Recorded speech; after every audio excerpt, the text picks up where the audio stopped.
I'd like to pick up a comment in the comment section by Samuel Moore. I voted Reform, and I'll keep voting Reform even if it crushes this country, as I cannot stand the current administration. Labour and Conservatives are the same people with just a different name. We need change even if it's bad. A phoenix will rise from the ashes. Well, I'm not as inclined to agree that that change is good for change's sake. Reform UK, particularly under figures like Andrea Jenkins, is not so much a coherent platform, a policy platform, as it is a political pressure valve. It allows voters, mainly disillusioned Conservatives, but also some Labour voters, to register discontent without necessarily endorsing a complete programme for government. In this sense, Reform behaves more like a protest movement than a party ready for office.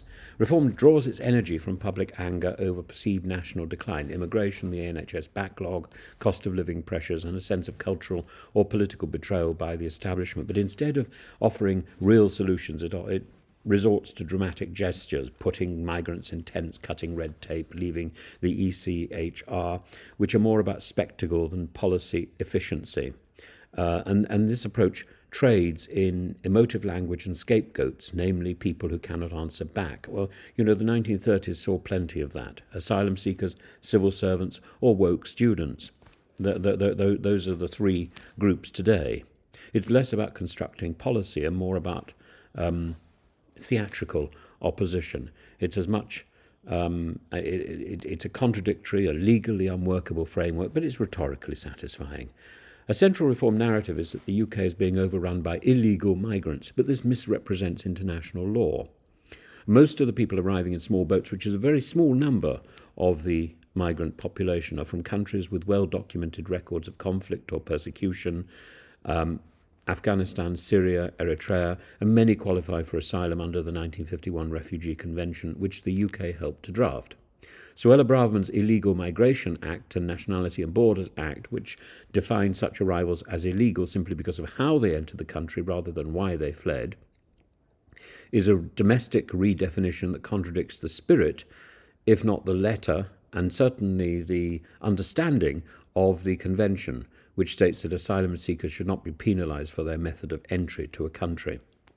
Andrea Jenkins' proposal to place migrants in tents may seem fiscally prudent at first glance, but it overlooks existing contractual obligations, and the government has long-term leases with private hotels, often secured in desperation at inflated prices, which cannot be abandoned simply because the occupants have been moved. That means tents add costs, security, sanitation, and medical oversight. Hotels still require payment under binding contracts. No one benefits except the companies profiting from these schemes, tent contractors, and hotel owners. It's a classic example of policy making via outrage rather than strategy. Policy making on the hoof. Punishing migrants by removing them from hotels doesn't stop the financial overflow. It simply adds layers of logistical chaos and visual cruelty. Beyond broad strokes, anti-migration, anti-EU, anti-net zero, Reform's platform is vague and internally inconsistent. It champions economic libertarianism while flirting with authoritarian social controls. It calls for smaller government while promoting costly border enforcement. It offers slogans rather than systems. Ultimately, Reform UK capitalises on real grievances but offers the theatrical answers rather than practical answers. It's a protest vote in the purest sense. People aren't voting for Reform UK.